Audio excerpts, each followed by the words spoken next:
क्या आप जानते हैं कि नाटो नाटो की शूटिंग उसी यूक्रेन में हुई है, उसी राष्ट्रपति जेलेंस्की के घर के सामने जहां पर आज युद्ध चल रहा है? गाने की शूटिंग तब तक हो गई थी। क्या आप जानते हैं कि इसके जो म्यूजिक डायरेक्टर हैं वो एक जमाने में सन्यासी बन गए थे क्योंकि उन्हें डर था कि उनकी मृत्यु होने वाली है। लोगों से मिलना जुलना, कार से पैर रखना भी छोड़ दिया था। क्या आप जानते हैं कि नाटो नाटो के लिए 20 गाने चुने गए थे जिसमें से एक चुना गया? क्या आप जानते हैं कि MM कीरवानी साहब जो हैं, इन्होंने बड़े अच्छे बॉलीवुड गाने, तुम आए तो आया मुझे याद, गली में चांद निकला, मैंने दिल से कहा ढूंढ लाना खुशी, खूबसूरत है वो इतना, गली में आज चांद निकला, ऐसे बहुतेरे हिंदी गाने भी बनाए हैं जो बहुत पसंद किए गए हैं। नहीं जानते? क्या आप ये जानते हैं कि इसके जो राइटर साहब है, एक जमाने में वो सुसाइड करने वाले थे? देखिए, बहुत सारी कहानियां हैं जो आप नहीं जानते। क्या आप ये जानते हैं कि इससे पहले भी एक इंडियन म्यूजिक डायरेक्टर को ऑस्कर में अवार्ड मिल चुका है?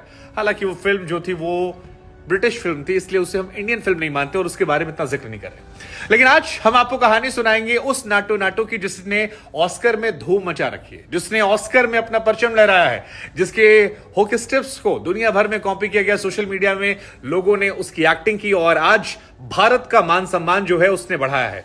गोल्डन ग्लोब से लेकर ऑस्कर तक में परचम लहराने वाली पहली भारतीय फिल्म, इसलिए जिक्र जरूरी होना है इसका, और साथ ही उन कहानियों को जानना जो शायद अब तक अनकही हैं। लिहाजा आज की कहानी खास है, शेयर जरूर कीजिएगा ताकि आपको लोगों को पता लगे। फिल्म RRR के गाने नाटो नाटो को बेस्ट ओरिजिनल सॉन्ग का अवार्ड मिला है और ये अवार्ड जो है ये पहली बार किसी भारतीय म्यूजिक कंपोजर को नहीं मिला है। इससे पहले साल 2008 में AR रहमान को यह अवार्ड मिला था फिल्म स्लम डॉग मिलियनेयर के लिए। स्लम डॉग आपको याद होगी, जिसमें गाना था जय हो, हिंदी वाला वर्जन जो था वो सुखविंदर पाजी ने गाया था।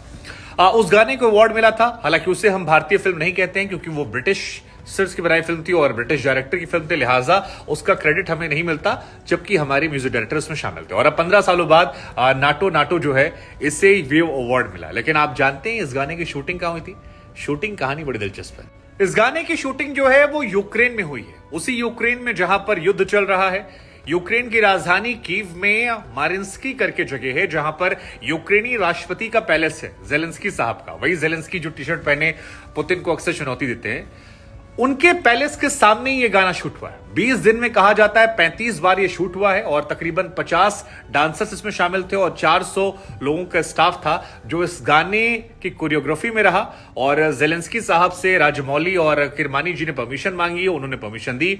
वैसे यूक्रेन में बहुत बड़ी संख्या में भारतीय बच्चे जो हैं वो पढ़ाई करने के लिए आते हैं मेडिकल की, उसी दौरान यह गाना शूट हुआ था। और इस गाने की शूटिंग 2021 में हुई, जिसके बाद बवाल कट गया और तब से बवाल जो कटा वो अब तक चला हुआ है। उसके बाद कीव की घेराबंदी हो गई थी, वहां पर टैंक बम आ गए थे, कई बार तो हमले भी हुए, उसके पहले शूट कर लिया गया। तमिल वालों के लिए नाटो नाटो है और हम जैसे हिंदी वालों के लिए नाचो नाचो है।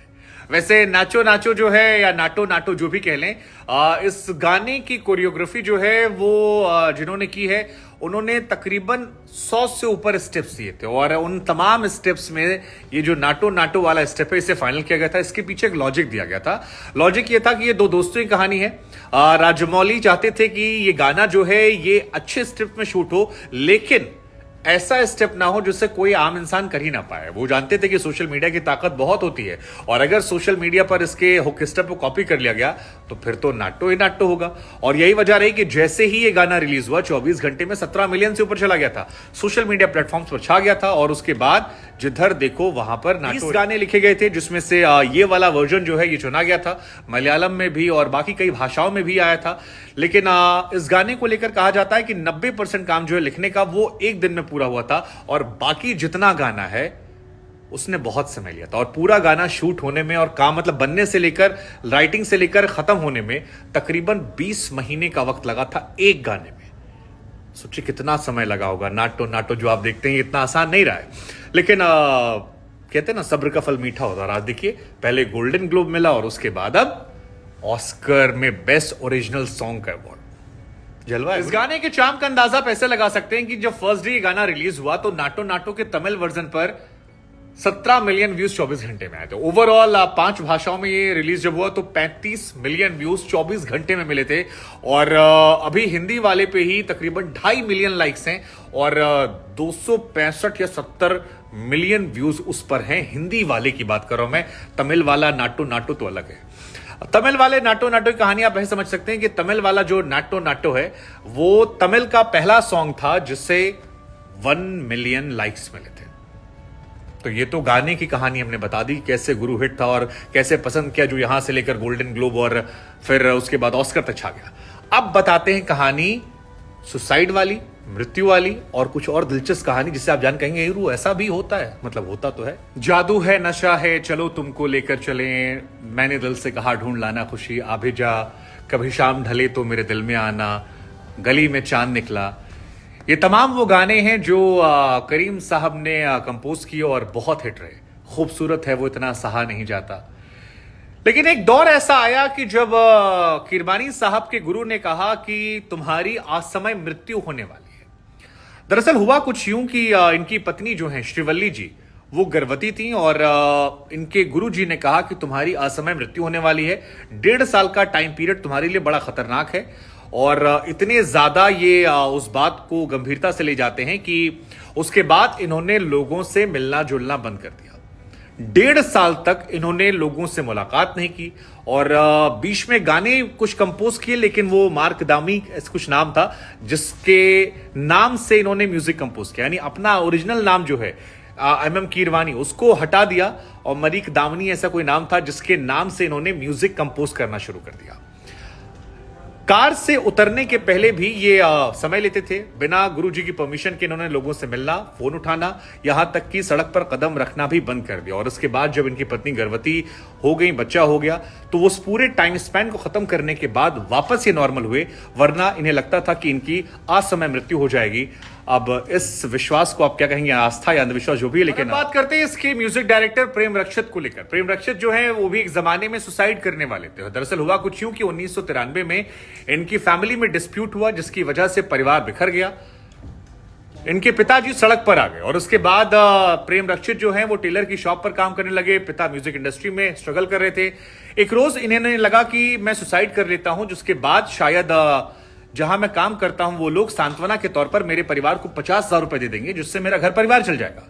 और सुसाइड का पूरा मन बनाकर जब ये घर की तरफ निकल रहे थे, तब रास्ते में इन्हें एहसास होता है कि जो साइकिल से ये वापस लौट रहे हैं वो साइकिल भी तो उधार की है, और अगर ये साइकिल नहीं लौटाई तो फिर वो साइकिल वाला मरने के बाद भी परिवार वालों को परेशान करेगा। ये कहते हैं कि जब साइकिल लौटाने के लिए जा रहे थे तब इनके पिताजी का फोन आया और बताया कि एक गाना है जो मिल गया है। इसके बाद खुश होते हैं, जाते हैं। छत्रपति करके एक फिल्म आई थी जिसमें जूनियर NTR उस दौरान थे और वहीं पर इन्हें पहला मौका मिला, जिसके बाद ये जाते हैं, अपनी प्रतिभा को दिखाते हैं और वहीं से राजमौली से इनकी मुलाकात होती है। और राजमौली से जो मुलाकात होती है उस कहानी में बदलाव देखिए, बदलते बदलते चक्र आता है RRR तक। और आज इनके सिखाए हुए स्टेप्स जो हैं वो पूरी दुनिया में छाए हुए हैं, हर तरफ इनके स्टेप्स की चर्चाएं चल रही हैं। 115 स्टेप्स में से ये नाटो नाटो जो है ये वर्ल्ड रिकॉर्ड बना चुका है और ऑस्कर्स में धूम मचाकर भारत के लिए पहला गाना बन चुका है जिसने ऑस्कर अवार्ड जीता है, नाटो नाटो करते हुए। खैर, जाते आते अब आपको RRR फिल्म की कुछ इंटरेस्टिंग बातें बता देते हैं। 2022 में आई ये फिल्म जो है ये राजा रामू और भीम नाम के 2 स्वतंत्रता सेनानियों पर बनाई गई एक फिक्शनल फिल्म थी, जिसे लोगों ने काफी ज्यादा पसंद किया। दूसरा, ये भारत में बनाई गई सबसे महंगे बजट की फिल्म है। इससे महंगी फिल्म भारत में अब तक नहीं बनी है और अब तो प्रचलित भी इससे ज्यादा कोई फिल्म भारत में नहीं हुई है। 550 करोड़ रुपए का इस फिल्म का बजट था, जिसने 1200 करोड़ रुपए कमा कर दिए थे। और हिंदी वर्जन को मिलाया तो 3rd हाईएस्ट फिल्म है दंगल, दंगल के बाद बाहुबली ओवरऑल बिजनेस में, और बाहुबली के बाद RRR वर्ल्ड वाइड कलेक्शन में नंबर 3 पर है। हाईएस्ट ग्रॉसिंग तेलुगु फिल्म है। तेलुगु फिल्म में बाहुबली के बाद इससे ज्यादा पैसे किसी ने नहीं कमाए। और तीसरी बड़ी बात जो है वो ये है कि इसमें जो गांव का सीन है, उस गांव के सीन को दर्शाने के लिए राजमौली ने 18 करोड़ रुपए खर्च कर दिए थे। अब आप सोच सकते हैं कि इस सेट की भव्यता जो है वो कितनी ज्यादा बड़ी होगी, ये फिल्म को किस लेवल पे बनाया गया होगा और कितना पैसा खर्च किया होगा ताकि जो कुछ लगे वो ओरिजिनल सा दिखे। एक और दिलचस्प जानकारी आपको बता दें कि रामचरण का जो ओपनिंग सीन है, उस ओपनिंग सीन को शूट करने के लिए 32 दिन लग गए थे और पैसा जो है वो ओपनिंग सीन में केवल 40 करोड़ रुपए खर्च कर दिया गया था, जो अपने आप में इस फिल्म की शूटिंग जो है वो 300 दिनों में हुई थी। 2500 क्रू मेंबर्स ऐसे थे जो लंदन से हायर किए गए थे इस फिल्म को लेकर, और जूनियर एनटीआर ने कई महीनों तक इसके लिए काम किया था। 9 किलो एक्स्ट्रा मसल्स जो है उन्होंने गेन किया। तकरीबन कहा जाता है 20 महीने की बॉडी ट्रेनिंग जो है वो जूनियर एनटीआर ने इस फिल्म को लेकर ली थी। मतलब इस फिल्म में सब कुछ ग्रैंड है। हालांकि जिस ओपनिंग सीन को दर्शाने के लिए 40 करोड़ रुपए खर्च किए गए थे 32 दिनों में, मुझे वो ओपनिंग सीन थोड़ा सा मतलब बेसिर पैर का लगा था कि एक आदमी कैसे जाकर बहुत सारी लोगों को मारकर एक इंसान को ले आता है। लेकिन फिल्में फिक्शन होती हैं और कई बार फिल्मों को बिना दिमाग लगाए देखना चाहिए। जो भी है, इस फिल्म ने भारत का नाम जो है वो दुनिया के स्तर पर रोशन किया है। और कीरवानी साहब के बारे में मुझे लगा कि हम सभी को जानना चाहिए। बॉलीवुड में उनके कई गाने ऐसे हैं जो बहुत बहुत मेलोडियस हैं, जिन्हें हम सभी सुनते हैं, याद करते हैं, पर शायद जानते नहीं हैं।